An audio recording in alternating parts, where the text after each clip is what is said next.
Shalom Uvracha. Avant de parler de la paracha de la semaine Netzavim, j'ai besoin de vous dire quelque chose à ce propos du Rosh Hashanah.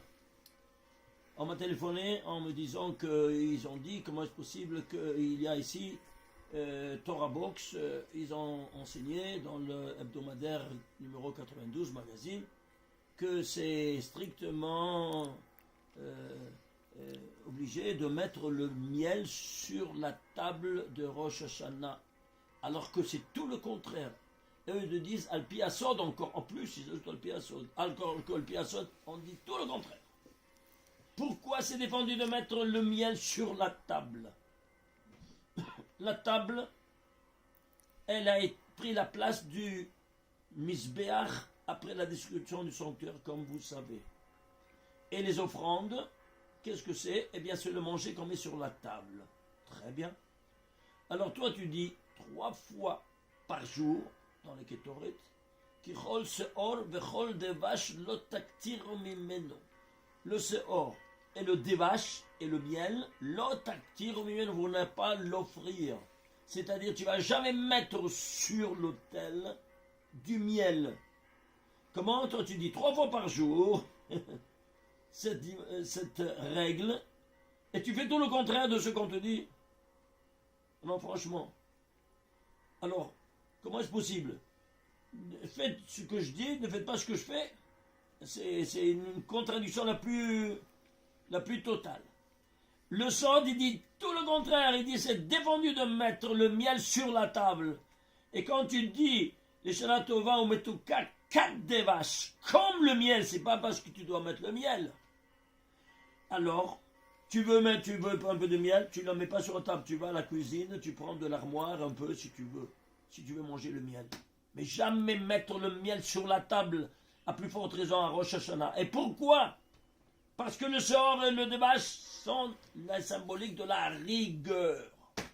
Qu'est-ce que tu veux commencer l'année avec la rigueur? Non, franchement. Qui c'est il te dit la Kabbale, mais Rabbi Shimon Bar Yochai, il écrit ça dans le Zohar. Alors, s'il vous plaît, corrigez s'il vous plaît ça. C'est fondamental parce qu'il y a beaucoup qui apprennent ça et disent maintenant comment faire pour corriger. Vous allez perturber des gens qui ont une tradition Minhag. Minhag, c'est les lettres Gehinom à l'envers. Et pourquoi? Parce qu'il y a des Minhagim qui sont Mamash qui apportent directement à l'enfer. À travers quoi? À travers ces rigueurs qu'on attire sur soi en mettant le miel sur la table.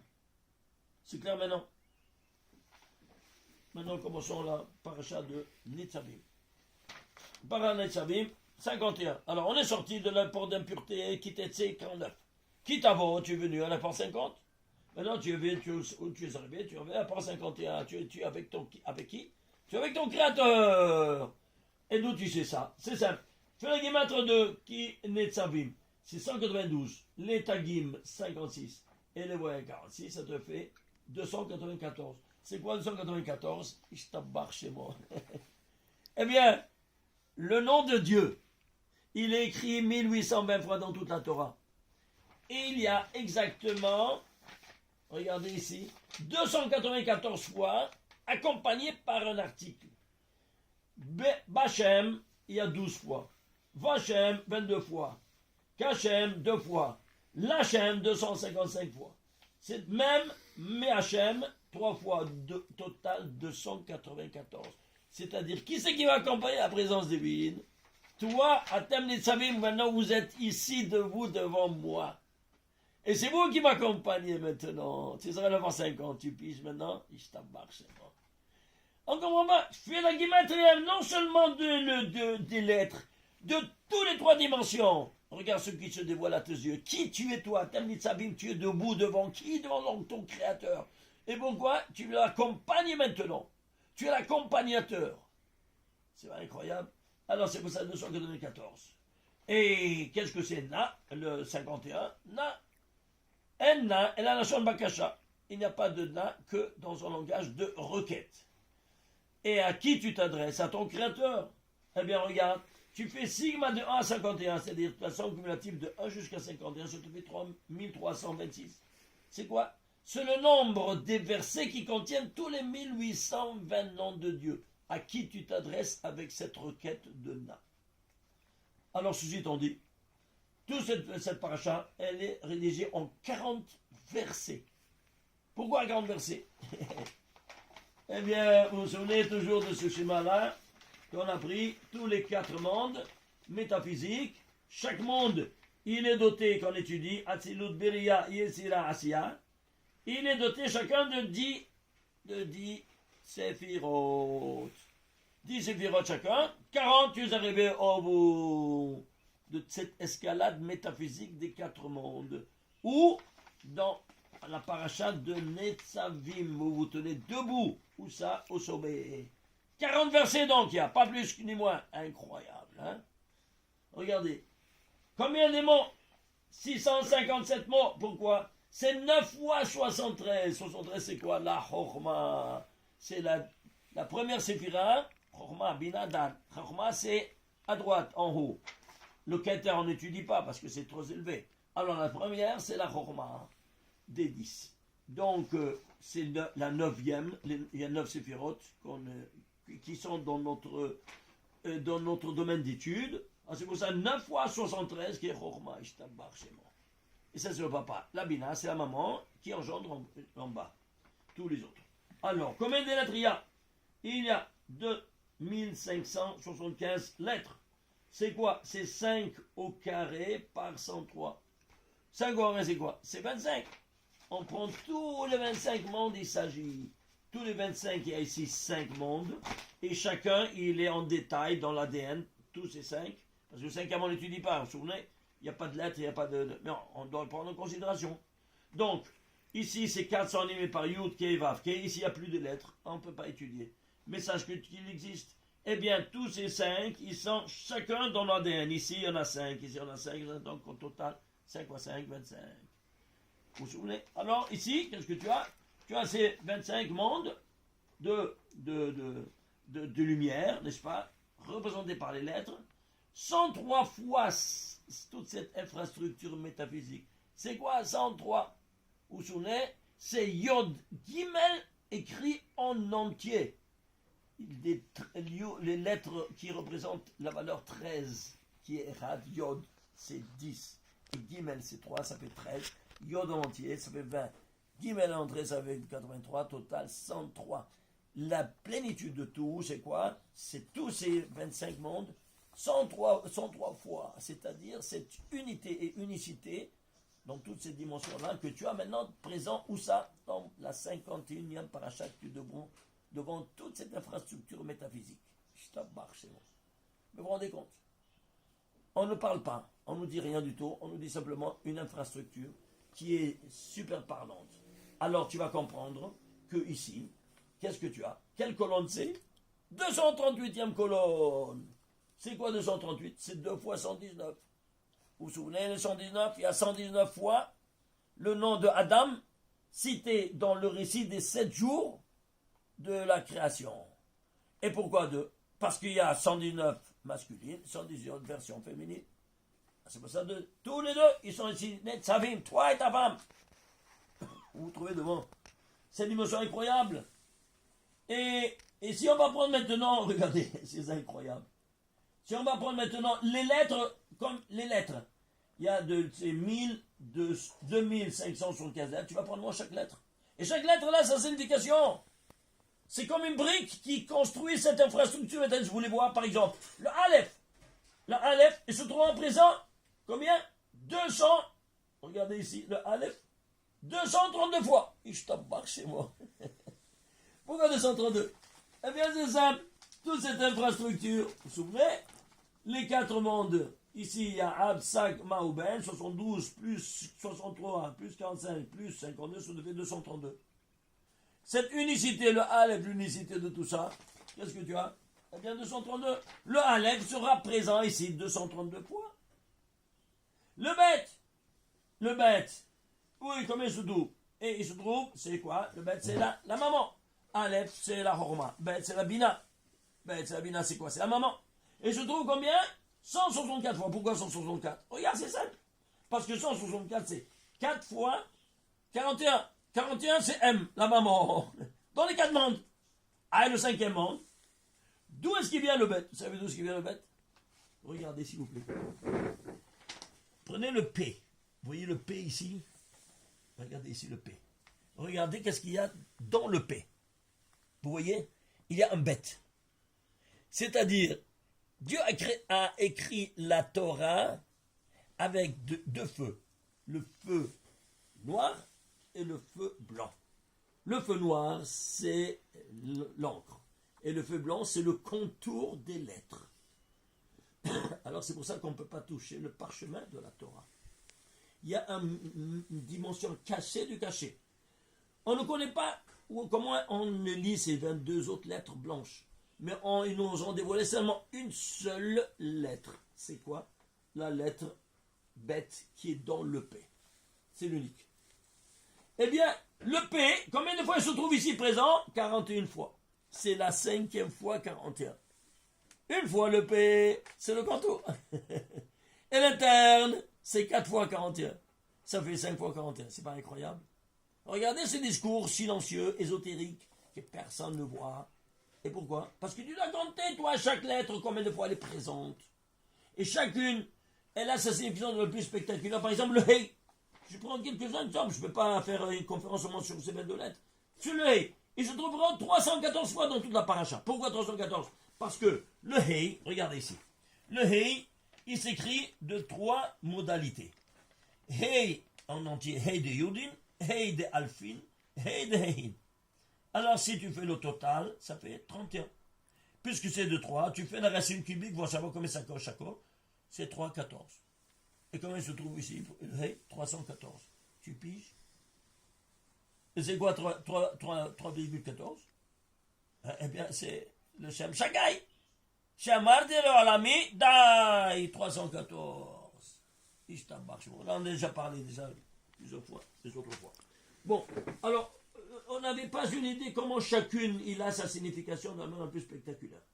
Alors maintenant, on veut continuer parce qu'il y a d'autres choses spectaculaires encore plus que je vais vous montrer. Par exemple, on va prendre maintenant ici le premier verset. Le premier verset. Alors, regardez qu'est-ce que nous dit le premier verset de cette paracha. Voilà. Atam nitzavim hayom. Vous êtes devant Hayom. Kulchem, vous tous. Lifnei Hashem Elokechem, devant l'Éternel, votre Dieu. Rachechem Shiftechem, les chefs de tribu. Ziknechem, les vieillards. Shotrechem, la police. Kol Ish Israël, tous les enfants d'Israël. Tapechem, vos enfants. Neshechem, vos femmes. Vegerecha, et les convertis. Combien de catégories? 7. Comme les 7 séphirotes. Alors, tu fais maintenant quoi donc? Le 7e, le guerre, Tzedek, il est dans la malchoute. Il est dans la royauté. Il est sous les aides de la présence des anges divines. Pourquoi? Parce que son père, sa mère n'était pas juive. Alors, qu'est-ce que tu veux? Alors, il doit se convertir. Alors, il est quoi? La malchoute est elle qui va le protéger. On dirait.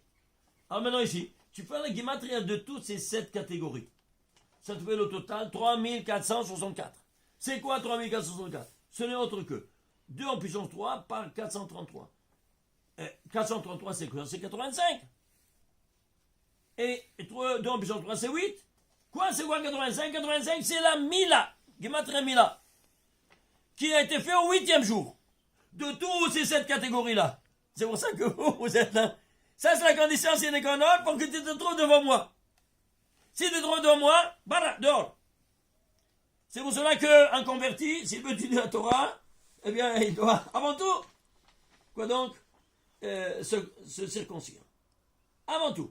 Combien des non-juifs sont venus chez Rabbi Shimon Bar Yochai, chez Rabbi Akiva, disent, ah, tu peux pas, coupe-toi le bris, là, eh bien, après, je peux t'enseigner. C'est un paravent qui ne permet pas de rentrer dans tous ces méandres de la Kabbale que le Créateur nous a octroyé. Alors, vous voyez, chose incroyable. Alors, maintenant, sujet étant dit, 8 fois, 4 Mila, au 8e jour, la Mila. De tous ces 7 catégories. Ceci étant dit, alors maintenant, qu'est-ce qu'on va voir? On va voir maintenant ici la suite. Regardez. Quelle ligne c'est? La ligne dans le Chumash, c'est la 9970e ligne. Pourquoi 9970e ligne? C'est pourquoi? Je ne sais pas. Alors il en a l'élève, dit Rabbi Shmuel, à la racine, tu vas comprendre. Parce que c'est 10 fois 997 qui est un nombre premier. Quel nombre premier c'est? 169 est un nombre premier. Waouh! 169 c'est quoi? C'est 13 au carré. Et 10 c'est 2 fois 5, 5 c'est 4, 2 fois 4 ça fait 8. Ça fait quoi? La 13 au carré qui se dévoile. Le 8 c'est le dévoilement, le stade du dévoilement de la présence divine. Où il se dévoile? Il se dévoile au Mont Sinaï. Où ça? Eh bien, avec les 10 commandements au Mont Sinaï. Où ça dans la Torah? Hein? Parashat Yitro. Alors qu'est-ce qu'on va faire? On doit maintenant dévoiler ceci. Quoi donc? Le 13 au carré, le dévoilement du 13 au carré. Alors s'il vous plaît. Prenons 13 au carré. La matrice mathématique de 13 au carré. Vous voyez ça ou pas? Eh bien, c'est quoi une matrice ordonnée harmonieuse dans la mathématique? C'est quand tu prends 13 par 13 casiers. Ça fait 169. Tu partages de 1 à 169 valeurs, en sorte que toutes les colonnes, toutes les lignes et toutes les diagonales me donnent toujours la même somme. C'est clair? Très bien. Alors si c'est ça, alors ça c'est une seule formule de infrastructure, c'est celle-ci. Il n'y en a pas d'autre. Il n'y en a pas d'autre. Comme vous comprenez. Alors dans ces conditions-là, qu'est-ce que tu as? Au centre, quelle valeur tu as? 85. C'est quoi 85? La Mila, je tabac ces mots. On a vu ici, n'est-ce pas, dans le verset, 85, c'est quoi? C'est la Mila. Eh bien, c'est le centre de tout, c'est cette catégorie. Alors, tu as ici 85, c'est la Mila. Alors maintenant, attends un peu, je veux savoir où il est le Mont Sinaï, comment il a parlé, tout ça. Eh bien, tu vas prendre la paracha de Yitro. Les 10 commandements. Suivez-moi. 10 commandements sont rédigés en 13 versets. Parashat Yitro. 20e chapitre, du 2e verset au 14e verset, termine les 10 commandements. Combien de versets il y a? 13 versets. Ici, c'est 13 au carré. Et pourquoi? Parce que ces 13 versets sont contenus dans un cadre qui est toute la Parashat Yitro, qui est rédigé en 1105 mots. Pourquoi 1105 mots? Parce que la somme de toutes les colonnes, de toutes les lignes et de toutes les diagrammes est dans 1105, 1105, 1105, 1105, 1105, 1105, 1105, 1105, 1105. Et tu as ici ces dimensions incroyables. Est-ce que vous voyez ça? Ils sont changeux, c'est barbu. Comment est-ce possible? Les lois de la mathématique s'identifient aux lois métaphysiques, qui elles s'identifient à la rédaction de la Torah. Est-ce que vous comprenez ce que je vous montre ici? Comment est-ce possible? Ce synchronisme époustouflant. Et si tout cela ne te suffisait pas, on avance. On va prendre maintenant quoi? On va prendre ici la suite tout de suite après. On a ici, dans la 239e colonne, tout de suite après, et un verset très très énigmatique, lequel, regardez, Anistarot Lachem Elokeinu, les choses secrètes sont à Dieu, notre Créateur, Veniglot et les choses dévoilées à nous et à nos enfants. Hein, pour le faire, cette Torah, n'est-ce pas, et qu'on la Torah Azot, en éternité. Très bien. Alors, ici, je me suis dit, qui c'est qui va nous dévoiler les choses nistar, les choses cachées? Ils ont dû nigler, ils ont dévoilé. Qui ça? Ben, le premier, c'était Rabbi Shimon Bar Yochai, comme vous savez. Très bien. Alors, c'est Rabbi Shimon, hein, je me suis dit, il doit se trouver là-dedans. Ils ont trouvé là-dedans. Cherche-le. Mais comment? Viens, David Amelech, il écrit dans le Teilim, 68e. Il te dit, Alit al-Maron, Veshavit Hashevi. 68e chapitre, 19e verset.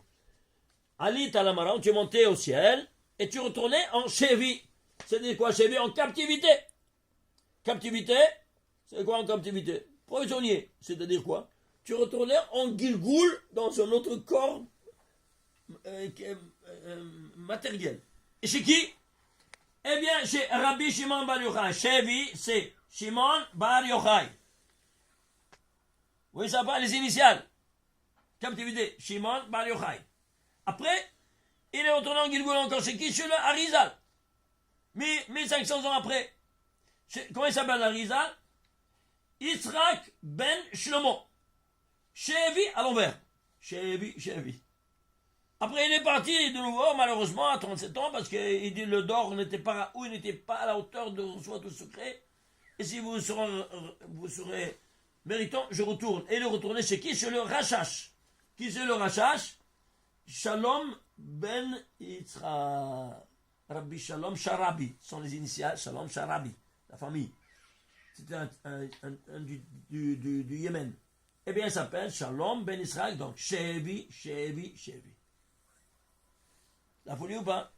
Tu vois ce beau Chevi? Mot-clé.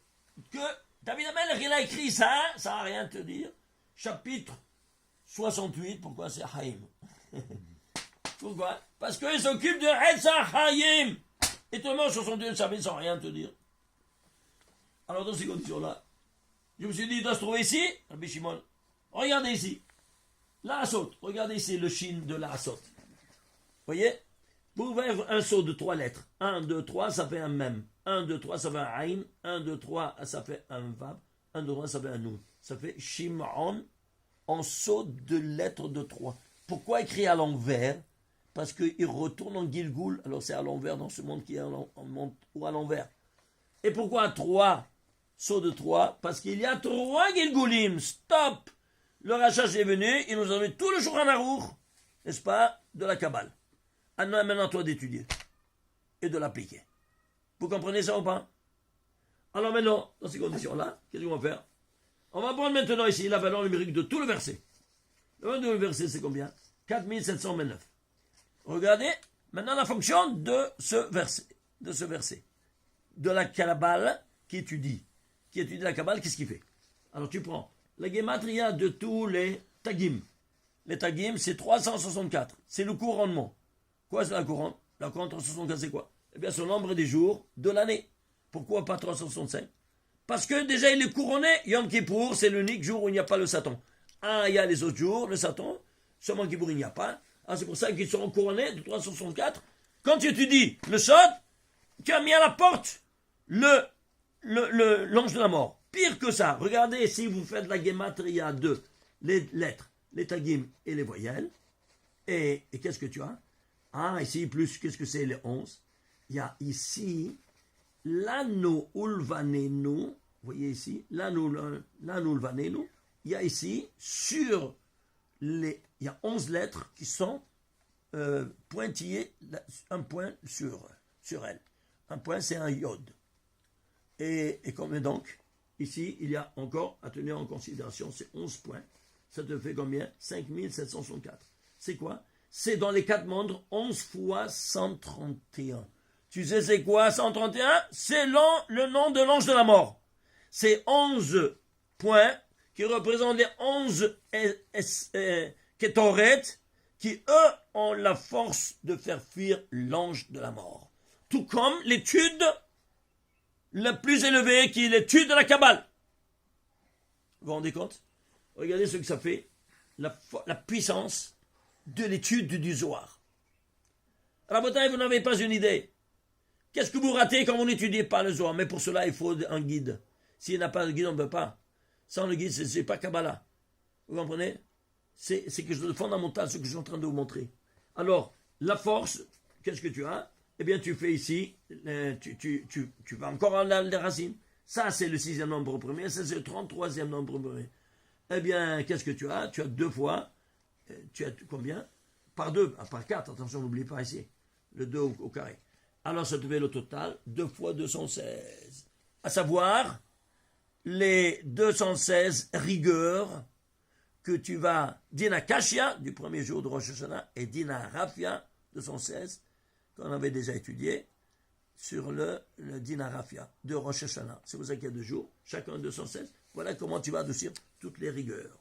Et maintenant, si nous prenons ici la Gematria 2, Rabbi Shimon Bar Yochai, plus Yitzhak ben Shlomo, plus Shalom ben Yitzhak, ça te fait 1824. C'est quoi? Eh bien, tu le décomposes, 2 en puissance 5 par 3 par 19. Et qu'est-ce que tu as? Tu as la résultante, 4 fois 207 dans tous les 4 mondes. La rigueur de tous les 4 mondes, tu vas les adoucir par ces 3 envoyés du ciel. La folie, hein? Ça, c'est le verset qu'on vient de voir. Maintenant, on va aller encore plus à l'intérieur de ces secrets, le grand final. Regardez. Alors, ici, il faut s'approcher parce que ça, on projette et là, on va voir. Regardez. Voilà. Lan ulvanenu ad. Fais la gematria des lettres pointillées, des 11 points. Ça te fait le total 310. Qui est quoi? La dernière Mishnah de la Torah orale nous dit, chaque fidèle va hériter 310 mondes. Là, nous le valons, à nous et à nos enfants, chacun va hériter 310 mondes. C'est quoi au niveau métaphysique?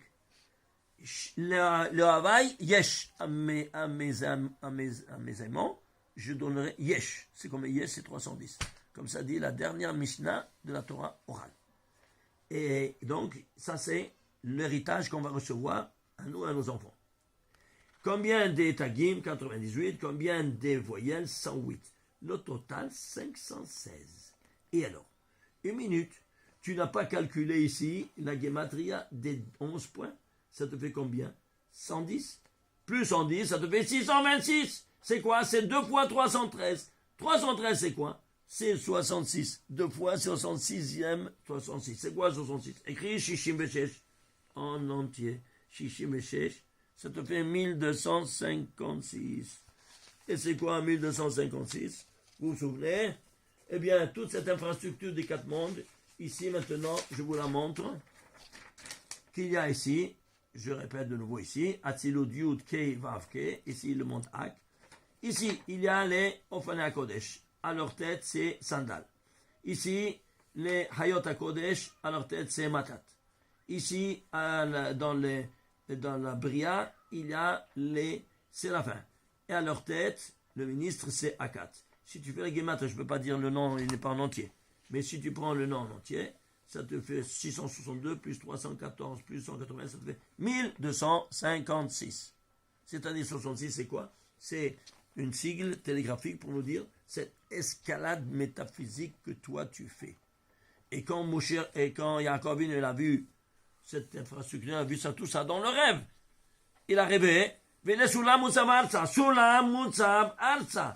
Une échelle était posée sur le terre. Si tu prends les initiales, nous dit le Baal Megalem Mokot, Sulam Mutsav Arsa sont les initiales 2. Ça c'est Sandal, ça c'est Matat, et ça c'est Akat. Tu vois ça? Et ça c'est chacun 3 ministres. Et le chef, le premier ministre, sur eux, c'est qui? C'est Michael. Michael c'est quoi? 101. Si tu veux la gematria de sa mère, même, c'est 101. Et si toi tu ne disais pas, tu vas prendre maintenant quoi? Les voyelles qui va animer le Samer même Aleph. Le Samer, il y a 3 points Kubutz. Le Moutsab, la même chose, 3, 60. Et ici, Arsa, un patar, ça fait 66. De nouveau, là aussi, tu as 1256. Et quand il a vu ça, il a dit, il s'est exclamé, il y a encore vu nous, Man Nora m'a commencé, Nora. Tu vas écrire Nora, 4 lettres. Quand les l'ange est monté, il descendait. On les meyordim. Quand tu montais, tu lisais Nora. Mais quand tu descendais, tu lisais Aaron. Aaron, c'est quoi? L'arche sainte. Et quand tu fais Aaron, ça c'est l'unité, les dizaines, les centaines, les milliers. Ça c'est combien? C'est 1000. Aleph, c'est Elef. 1256. 1256, 1256, les voilà. Et qu'est-ce que tu as tout ça ici? L'ano, le valeno, la même chose ici, je tabac chez moi. La valeur numérique des lettres. L'ano, le valeno, sur le aïn de ad.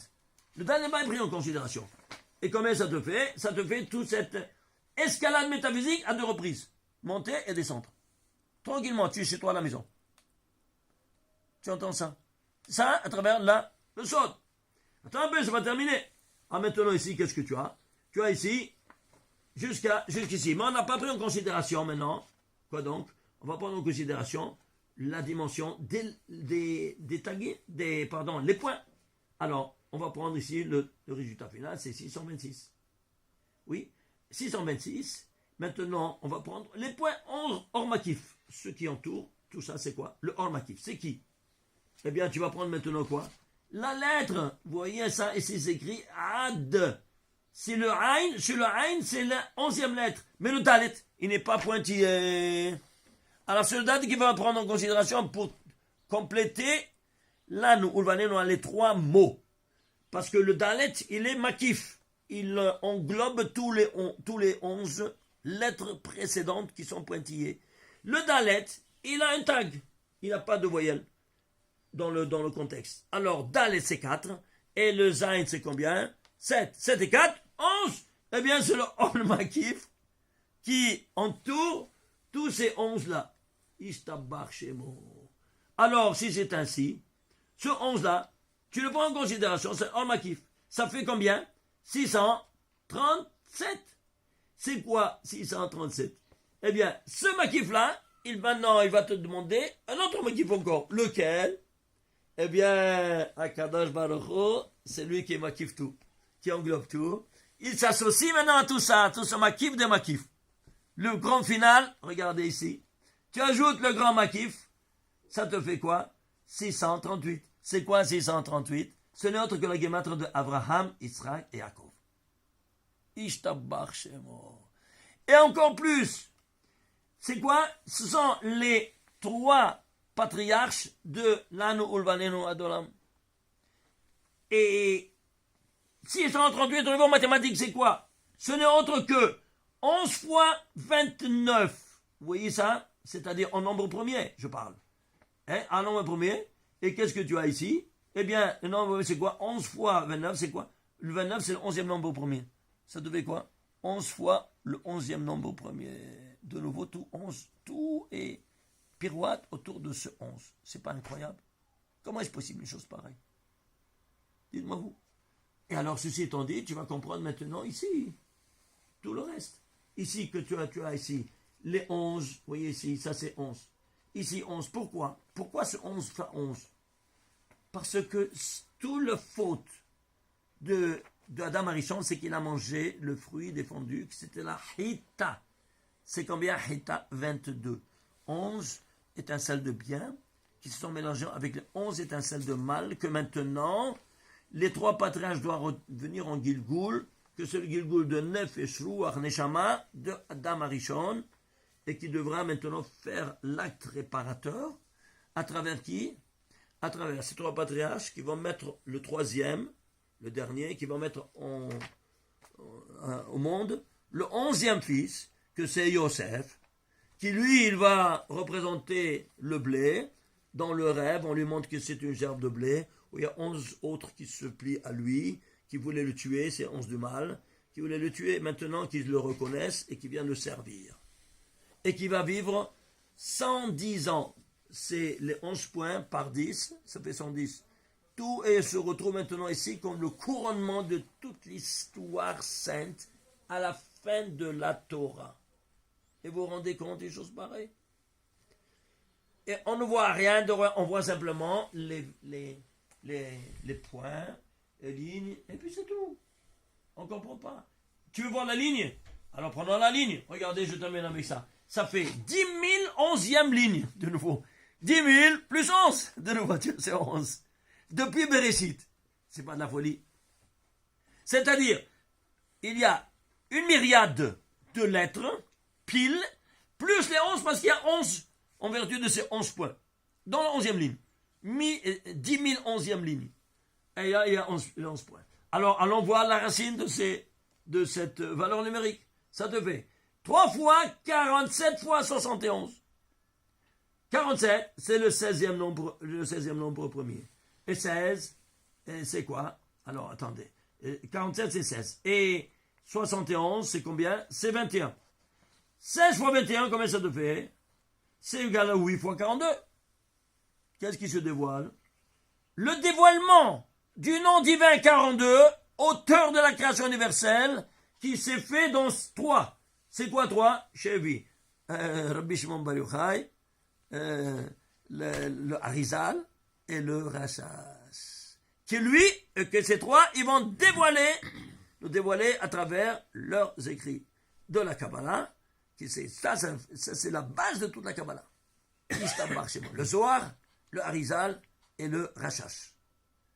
Si vous prenez les autres, il y a des autres qui viennent des commentateurs, tout ça, comme le Ramchal et tout ça, oui, mais la base de tout, sachez-le, ce sont ces trois écrits.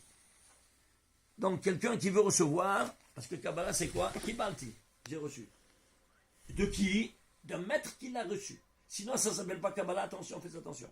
Il y a beaucoup aujourd'hui qui ouvrent comme ça, des yeshivot, tout ça, et j'ai ma dette, je peux étudier seul. Je peux comprendre la foutaise.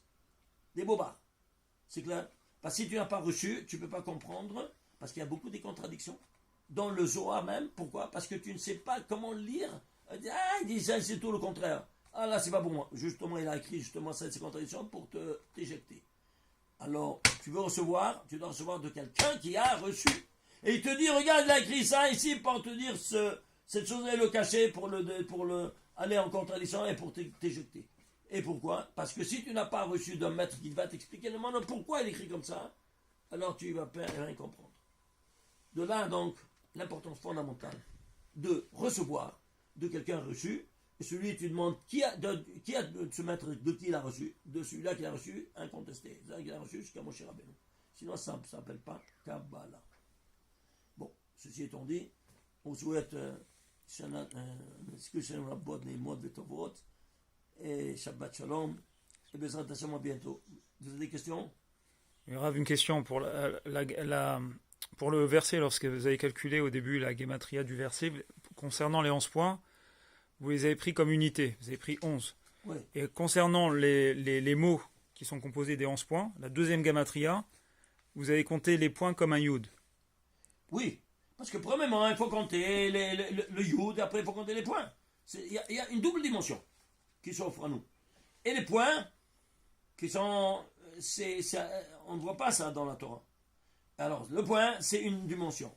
Et le yud, c'est encore une dimension. C'est clair? C'est-à-dire, il a un double langage. Pourquoi 11? Et maintenant, si tu vas dans les détails, c'est ça.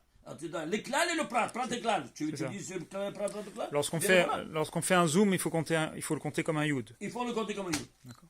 Alors, tu vas rentrer un peu à l'intérieur, c'est un yud. C'est clair? Bon, amen. Ce que j'aime la bonne et moi de Vetovot. Amen.